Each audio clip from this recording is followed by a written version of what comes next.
to the channel. Hope you're all well. Thank you very much for coming and joining us for another video. I've just purchased the Sculpfun S9 5.5 watt laser engraver with the new technology laser. I reckon it will cut through 15mm wood. That I'm not sure of with a 5.5 watt laser. That's a lot more than most CO2 lasers will do, but it's worth testing. I've also bought the limit switch kit and also the ear assist kit that I'm going to install. So I want to do an unboxing, assembling and showing how to connect everything up, how to put everything together, and then obviously firing it up and seeing how it cuts and engraves. Maybe over a couple of videos, but we will see how long the videos are and go from there. So I'll get the camera moved and we'll start unboxing, seeing what's inside the box of the laser, and then we'll go from there. So I'll meet you guys over at the bench. So here we have it. This is the laser engraver, this is the limit switch, and this is the ear assist. So we're going to put those two to one side and we're going to see actually what's inside the box. Now I've watched loads of videos on this before I made the commitment to buy it. I wanted a bigger laser engraver. I have the 308 Pro, which is a great little tool, but it's just a small print area. It's only 180 by I think 300mm, so it's not a massive print area. And I just wanted something with a bit bigger print area, hence why I went for this, because this gives you a 410 I think by 400mm print area. I do believe if you put the limit switches on you have to reduce that a little bit because the limit switches come inside, but we will cross that bridge when we come to it. So like I said, I've watched a few videos. So it's in plastic. Let's get rid of this. This is a metal plate that you put on your bench to stop it burning your bench. But I have future plans for a motorised Z-axis. This is you have to adjust the axis on this manually, but I've got in my head for a project to make a motorised one, because on the motherboard of this machine there is a plug-in point for a Z-axis, and because we're going to be using Lightburn, we can operate the Z-axis up and down through Lightburn. So that's a future project. Right, so inside the box we have all the goodies, instructions, which according to the videos are really well explained, which they look like they are. The laser itself, the shield for the laser, got in here some test pieces. Now that's the piece of wood they reckon it burns through, but that doesn't look like 15mm to me. That's maybe 10mm, but we will test it. The feet, the all important safety glasses, power cable, power supply. Good thing is as well, it comes with a proper UK plug, not a plug we have to sort of plug it into another attachment. USB cable. This is the control board with a foot attached to it, and obviously cables to your stepper motors. Some tools, spacer block for setting up your laser, some more bits and bobs, cable ties for cabling the don't know what they call them, can't remember what they call them, it's gone out of my head. And some wrap round bits to stop scratching your bits, and some more screws, more screws. It's nice because they're all in individual bags, so you shouldn't get mixed up. These are all your sides, your extrusions, all nicely labelled, so front and back, right and left. And then the main part, which is the access to go across the back. So it looks really well packed, nothing else in the box, so we'll move the box out of the way. So we will go through the instructions and assemble it as the instructions recommend, just because we should really. So let's have a look. So what I'll do is I'll assemble this and I will zip through it, because you don't want to be listening to me whinging on about assembling. So what we'll do is we'll get it assembled, and then I'll come back once we're ready to plug it in and see what happens.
So I just spent a bit of time squaring up because it weren't quite square. It was just a little bit of, no, it weren't right. It weren't square, but now it's much better. Everything lines up much better now. They all line up where they're supposed to be, and it actually runs back a little bit smoother.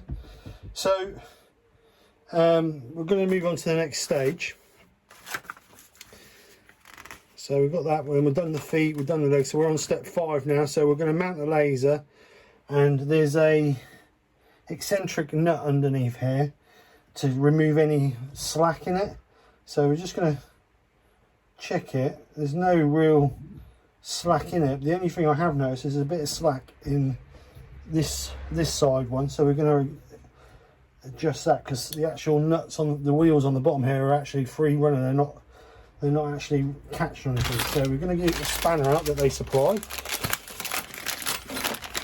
I want to try and assemble it and do what I've got to do with the tools they send it, so we know that everything they send is everything you need to do the machine with. So on the nut, I don't know if you can see on this, on the pulley there's an eccentric nut. So what it means is the hole's not drilled in the center of the nut, so when you rotate it, it moves the wheel up and down, so like a cam system. So like an eccentric nut, that's what we call an eccentric nut. So what I'm going to do is I'm just going to lift this on its back. And I don't know if you'll be able to see this, but the nut is there. The nut is there, and we're just going to move it. As you can see at the moment, it moves freely. So we're just going to move that so it just gently rubs a bit better. Doesn't need, you just want a little bit of friction between it. You don't want massive amount. It doesn't need to be really tight, but just enough to grab. So we're going to put it back on its thingy, on its feet, and then we're going to check it, make sure there's no rocking in it. See, there's still quite a bit of rocking in there, which is no good. We need it tight. So we're going to keep adjusting that until we get it right. Alright, that's much better. Much better.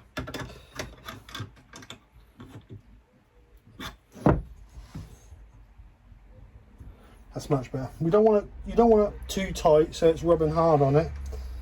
but you want it enough so it's pushing on it to take out any rocking. You don't want it to, when it goes backwards and forwards, you don't want it to rock. You want it to be sturdy, so there's no movement at all. Now that we've got rid of all the rocking there, and when you roll the wheel, it actually moves the platform, which is what we want. So that's just got rid of all that slack out of that, so we'll just make sure it's all okay. Yep. So the next stage is to mount the laser. So the laser is mounted by 2 grub screws to give you the manual up and down. Like I said before, this hasn't got an electronic Z-axis.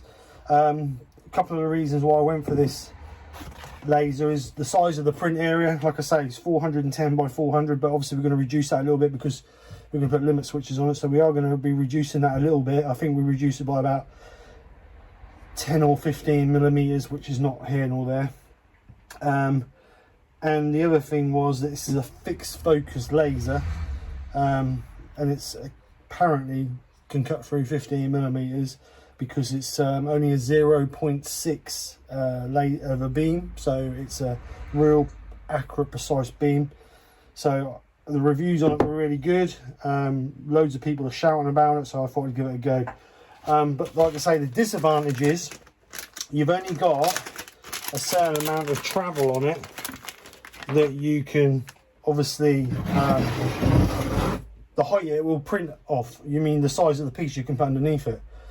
But like I said, in a future video I'm going to make an electronic Z-axis to operate that. So this will be mounted higher in a case to obviously control the fumes, and then what we'll do, the Z-axis will be underneath it, and we'll move the Z-axis bed up and down, so we would hardly ever have to touch this. So this is just held in with some thumb screws, so we're just going to put that on there and put thumb screws in it.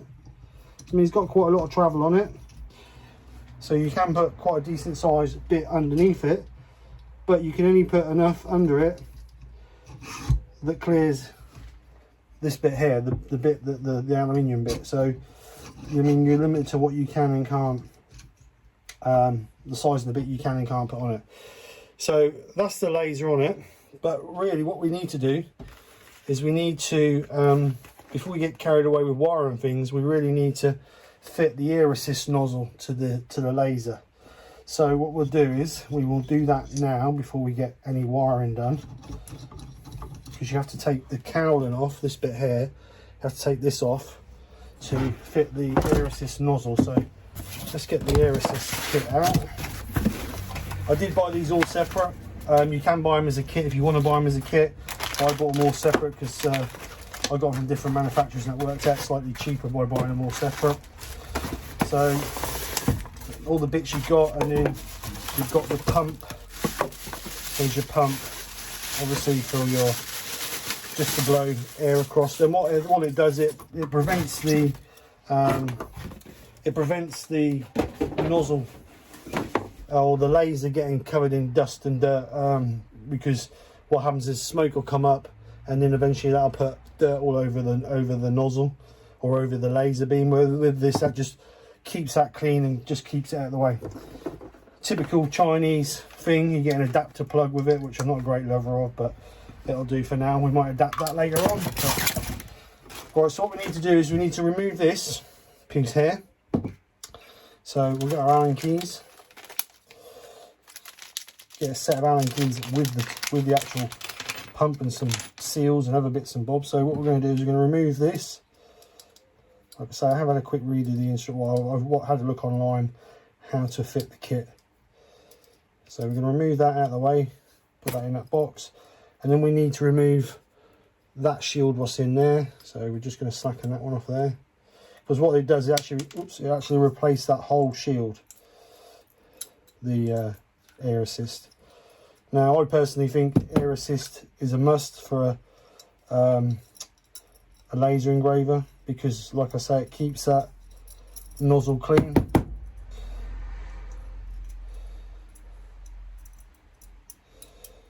and it also gives you a better burn as well. Just take them all out, it's easier to take them all out.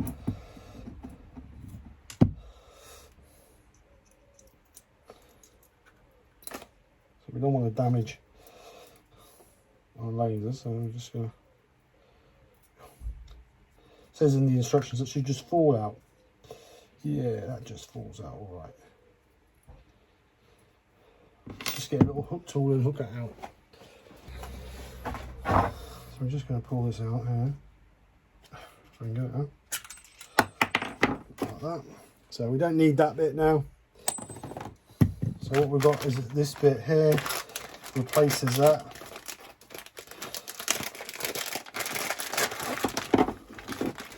So this bit here replaces that. So we want an O-ring on there. And then we need to decide which side we're going to have that come out. Well, we've got the wires coming out that side. So maybe have that come out the other side. Alright, so that's the air assist fitted. As you can see, the little bolts come through and then just nip the plate up against this to hold it in tight against the O-ring. So we're going to put what we don't need back in this bag. So we've got spare O-rings. We've got the 4 little grub screws that come out of there. And we'll keep them all in the bag with the Allen keys. So we've got them for spares. So that's the air assist on there. So we can now bring this back over and refit our laser.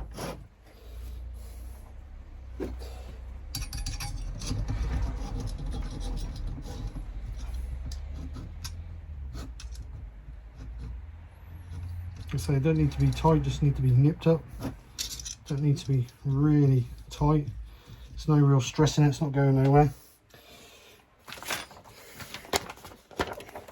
So what we can do now is we can carry on wiring.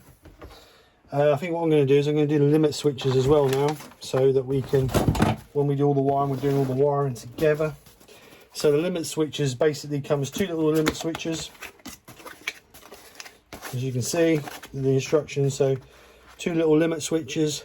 One goes on here, so when it comes across it taps to home out, and then the other one fits on here, so when this one comes through, when it comes down, it'll just nudge on there and home out as well.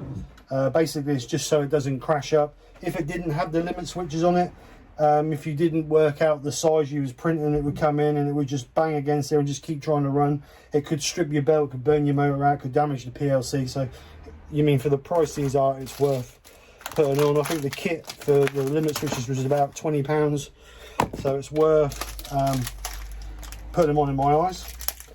So I'm going to just quickly wire or mount these. So these are just held on with T-nuts. The S10, which is the next model up, there's actually holes drilled in the frame for these, but because this is the S9 there isn't. So we're just gonna, we want this to be as far back as we can get it so that we get the maximum travel on our machine. If we have it further up that way, then we're restricting the travel we've got on the machine. So we want it as tight in the corner as we can get it.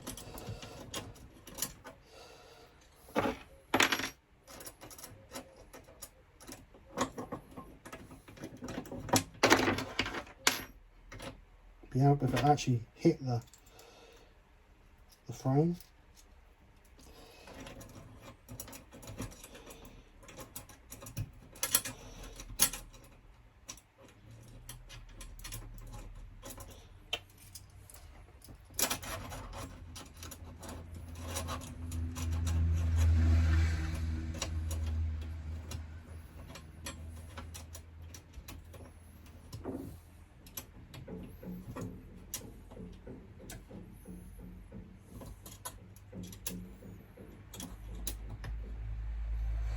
So that's the first one mounted on there. So all it does is come down and it hits on that wheel just to hit and stop it.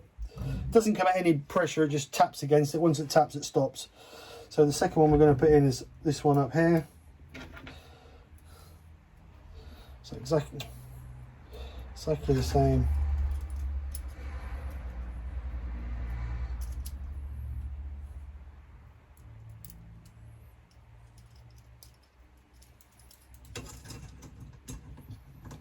Again, as far back as you can get it to give you the maximum travel. Obviously we've got a nut here, so we can't come back no further than that. So we're going to go as maximum travel as we can get. So we're going to nip that up again. Make sure they're nice and tight, because they're going to be nudged against. You might get a little bit of vibration for them. So we can get rid of these other screws, we don't need those. Now you will have to, if you put the limit switch on the machine, you will have to update the firmware. I'm not going to show you how to do that because there is plenty of information on Sculpfun, their website, to show that, and I don't want to be responsible if you do it incorrect and damage your motherboard. So I'm going to leave that one to you to sort out. Right, so now we can wire. We're going to run the wires round, and then we can so obviously we've got one long one, one short one. The long one obviously goes to that one, because we've got to come all the way around and go to our oh, what do you call it?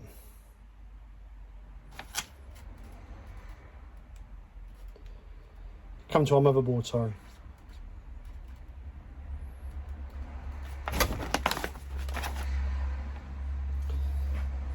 So the best way to route that, I suppose, would be, the trouble is it's going to be moving that way. So let's get this one wired first. So we'll plug this one into here, and we can run this cable along into there. They give you plenty of bits to fit. Give you some clips to cover your line up. So it's just about how you really want to install the cables. I'll have a think about that one, because like I say, that actually that one's going to be moving, so we need to make sure there's plenty of, I think there might be the best way to run it along there and then run it in with these cables that go to that. So what we're going to do is we're going to use these clips to hide that cable in the extrusion there. So we're just going to clip that in there. So these just clip in the extrusion to hold the cable in, just to cover it up so it doesn't get caught.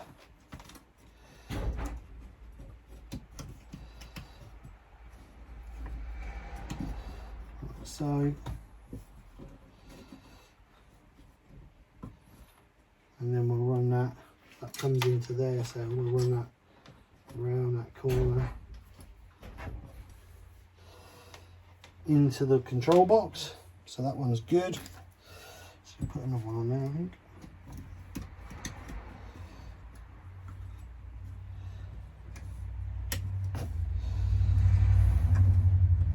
Don't want to pull these cables too tight because they are obviously quite thin, and if you put them too tight they may rupture.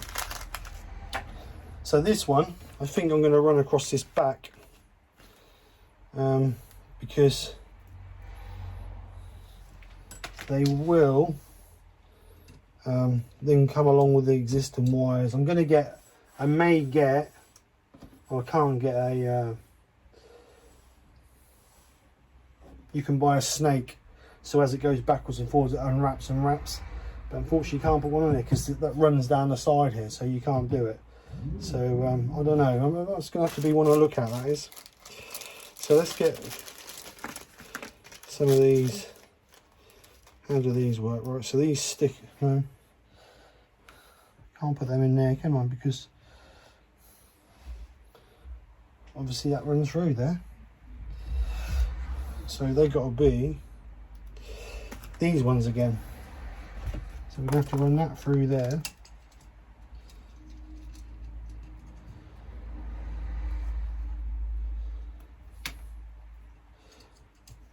So that's going to go through there.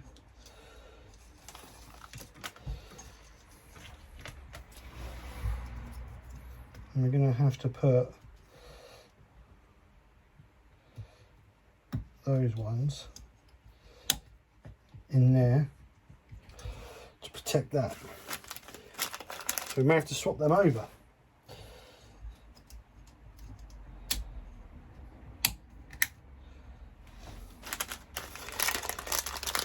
But I may have enough. May have enough.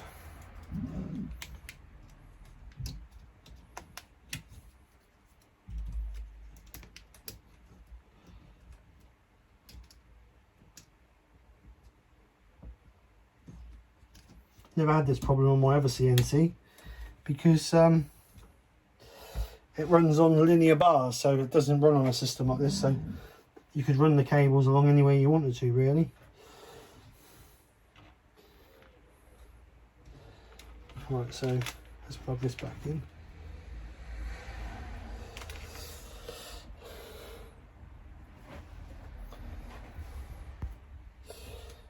Right, so we've got that on there. Let's get these cables where they're going. So we've got this one here will go to this one. I should push it in. And then this one will go to that one. And then that one will go to the laser. Now the cable management, oops. The cable management isn't that good, is it? Look, that looks absolutely atrocious. So let's see if we can make that look a little bit better by getting some cable ties on it to make that look a little bit more professional.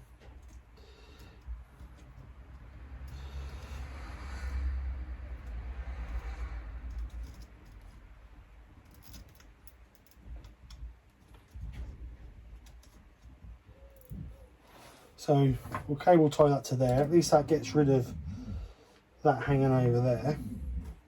Let's just spin it around so you can see a little bit better. So I've cable tied that to there, just so that looks a little bit better. It's not, still don't look nice.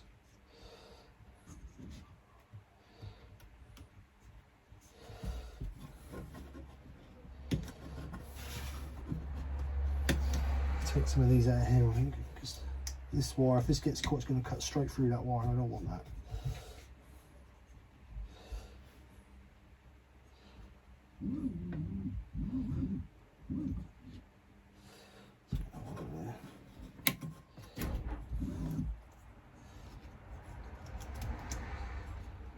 I'd rather see that all filled in, so there's no risk of that cable getting caught. Right, so that's there, that's cabled up.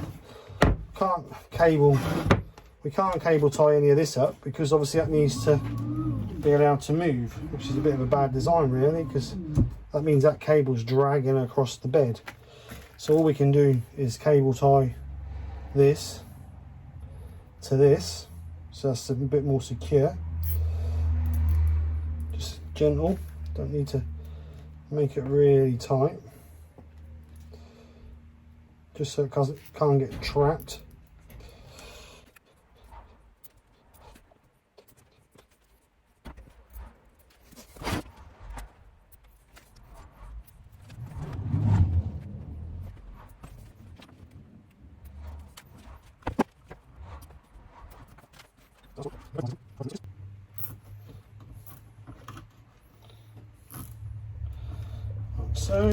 So then we just got to connect our limit switches.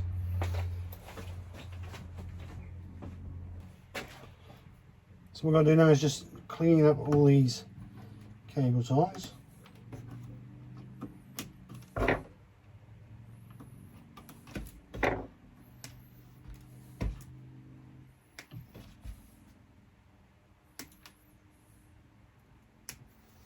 I may put some more sheath over that, because as that single wire moves up and down, it may cut through. So I've got some open heat or sheath, protected sheath. So I may just cut a piece and put over that just so that's all protected. But that's that'll be towards the end. Right, so limit switches are all on, air assist is on. So we just need to get our flexi pipe for our air assist, which is here. So it's longer than what we want, but that doesn't really matter too much. So we're going to connect to our air assist there. Now I suppose we can actually cable tie that. They do send you this sort of Velcro-y stuff. So I suppose you could cut some bits off to Velcro that to that.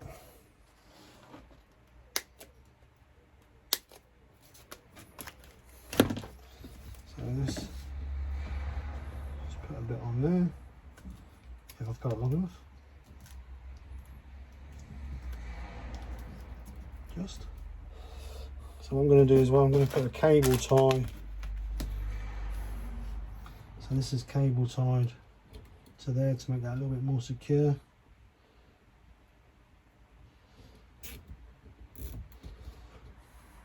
I don't want to cable tie this because obviously if we move that up and down, that needs to be able to move. So put a little bit more through there. So we'll just cut another bit of that, just Velcro that to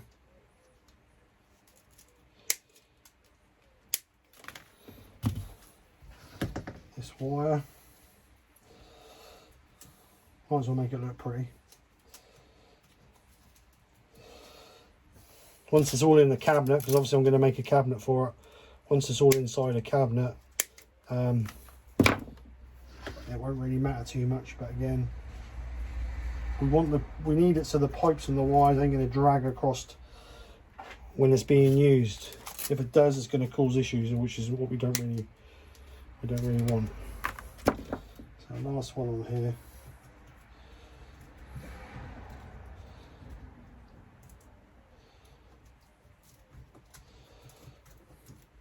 So that's the air assist pipe in, and that should not cause any issues when backwards and forwards. Then that will obviously be connected straight to our air assist pump. So the next stage would be connecting our X and Y limit switches to our control board. So I'll move the camera and I'll show you how to remove this cover, and then we'll get the wires through to it and get those plugged in. So to get into the control box, we have to remove, there's 4 little tiny cap screws in there we need to remove. So I've got the camera as low as I can get it. So we're going to see if I can do this without knocking you about too much. Just 1, 2,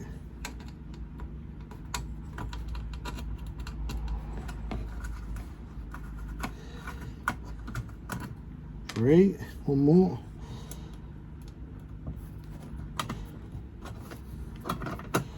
I just remove this metal cover off the front of it.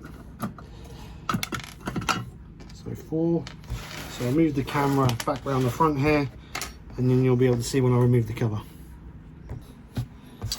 So now we remove those 4 screws, we're just going to slide that off, hopefully. Why is it not coming off? Oh, it's hitting on the switch, that's why it won't come off. So the wires actually come through the side there, so we don't want to pull that too hard. So we're just going to thread the wires through there.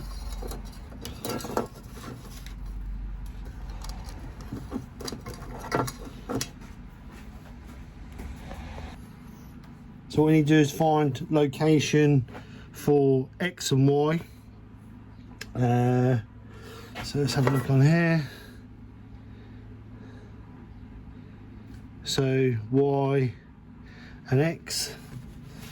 So we're going to find which one's this. This is X. So that's the bottom one. And then that one is Why? So they're basically plugged in.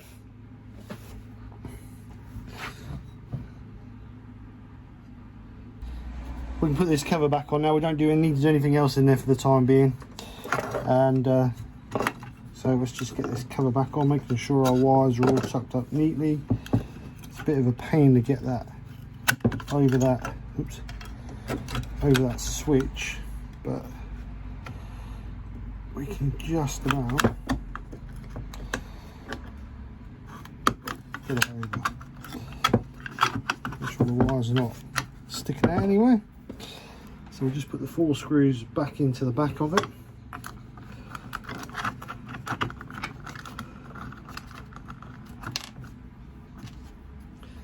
He says, easily said than done.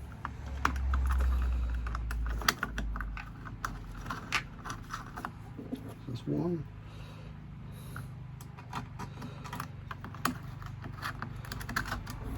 Just going to nip them for now until I get all 4 in. Once I get all 4 in, then I'll do them up tight. Makes it life easier. Make sure you've got them all lined up properly, rather than getting to the last one and realise they're not lined up and you've got to slacken them all off again.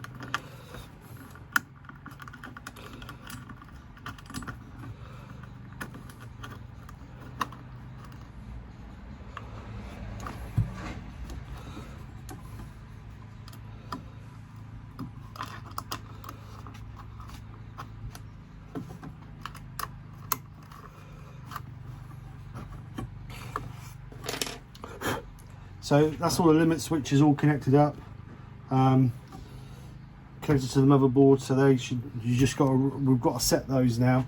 I read when I watched the video about installing the micro switches or the limit switches, it was a different motherboard, and they said you had to update the motherboard. Whether this motherboard has already been updated and ready to take the micro switches, that we'll have to look when we plug it into the computer. If not, then I will update the software. You always update the software for the motherboard before you use the machine anyway. You never use the manufacturer's what it comes with, because it could be old software and there could be an update for it, but I will check that. If you need to find out how to do that, then you need to go to Sculpfun's website to learn how to do that. I'm not going to show you how to do it, just in case you do it incorrectly and end up blowing your motherboard, and I don't want to be responsible for that. So I'm going to upgrade the motherboard on this, get it in location where I'm going to be using it, and then I will come back to you guys once I've got it all mounted up and got it connected to the PC, ready to do the first burn with it. So I'll see you in a little bit. So what I've done is I've quickly made up this box to hold the laser with an extractor on it, so that any extraction, any fumes is going to go up the extraction, which is at the back there. And we're ready to give it a test now.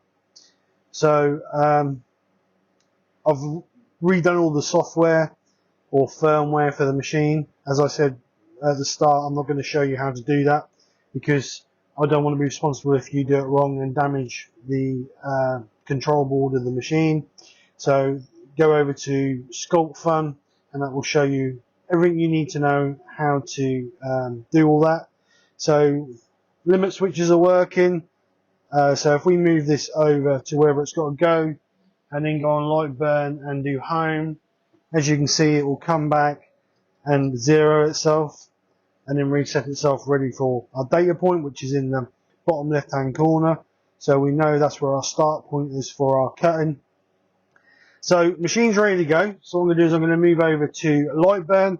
I've got a small piece that I just want to test to cut out, and then we will see how well it cuts out, and we'll see how well it goes. So here's the piece I want to cut out, just a basic flower with family written across it. I've only done it small, 100mm by 100mm, so I'll put a piece of ply in, and we will see how well it cuts and see what happens. Right, so I've got my piece of 3mm birch ply. So what I'm going to do is I'm going to set that on the corner, which is my data line, and we're going to bring that in, and we're going to make sure we're going to use this block to make sure that the laser is the correct height. So we're going to lift that up, drop it down onto it, do the screws back up, just nip them, Then move our block out, then we know that's the right height, that's the idea of this block. So we're just going to home it again, and then we'll know that we are in our correct position. We're just going to double check and make sure everything is right for cutting out. So what I'm doing is, I'm doing 100 millimeters a second, no, 100 millimeters a minute by 95%, and that should be enough to cut through. So we're going to turn on the air assist, which is at the back there, and then we're going to start it and see what happens. So yes, it's very slow, but it says that with 100 millimeters a minute, that should be enough to cut through 3 millimeter ply in one pass. So if you wanted to, you could speed it up, but then you're going to have to do more passes. So you're better off just letting it go slow, and then just one pass. It doesn't matter how long it takes, as long as you get the cut out that you require. So we'll leave that to cut, and then we'll see what it looks like when we come back.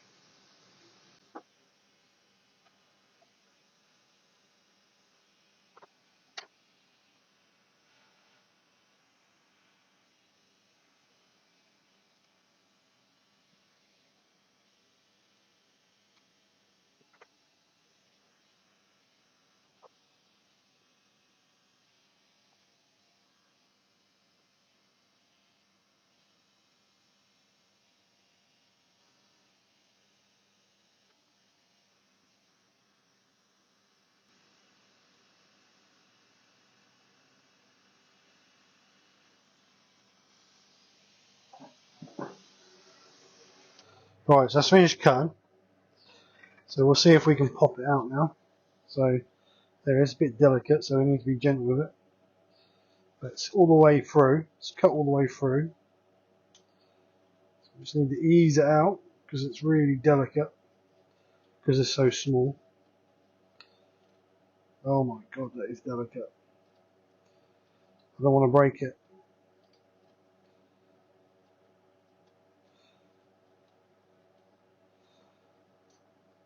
Oh. We'll just pop that out of there.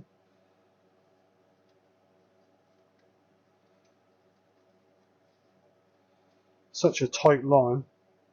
So snug in there. There we go. So obviously that would pop out of there.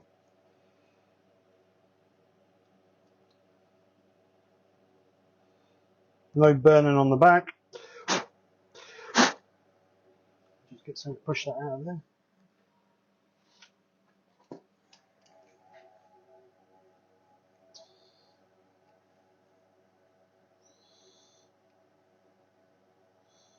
Such a tight line.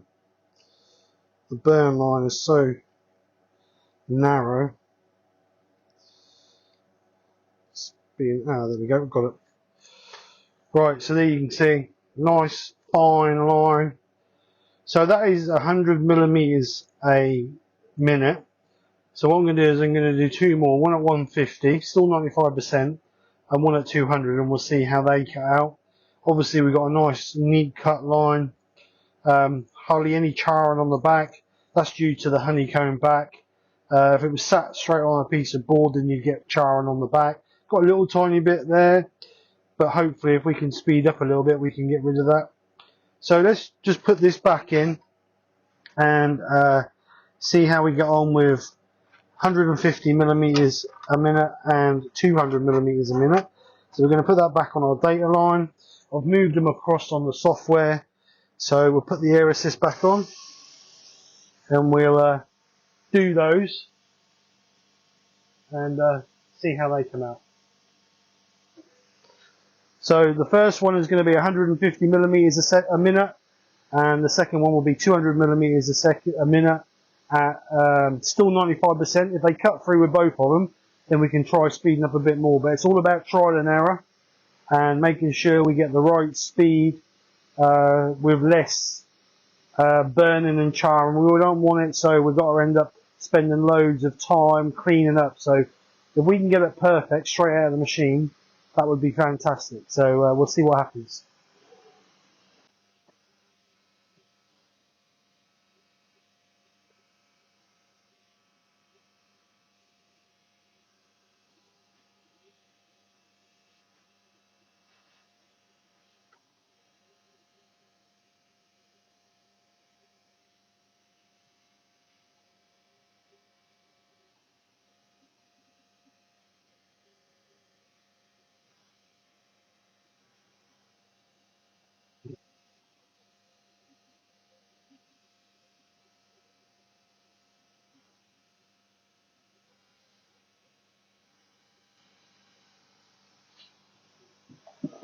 Right, so they're both finished. Now we'll see. This one was 150 millimeters a minute. This one was 200 millimeters a minute. So we'll see if either of them are cut out. It's a bit flimsy. I think the 150 millimeters a minute one was. I'm going to take a little bit of prizing out. I believe it's cut out. As you can see there, it's cut all the way through, except for a little tiny bit there and a little tiny bit there. It's cut out. So I think that's not quite, but the 200 millimeters a minute one definitely hasn't cut out. It's not penetrated in a lot of the places. So I reckon if we drop that down to 140, then that would most probably go all the way through. Okay, I know it's only 40 millimeters a minute more, but it could make a difference if you're cutting loads of different things out. So that's as far as I'm going to go on this video. We've done a basic cut, we've set the machine up, and we know it cuts. I'll do another video on engraving and other bits and bobs. So other than that, thank you very much for coming and watching. Hope you've enjoyed. Take care, speak to you soon. See you on the next one. Bye for now.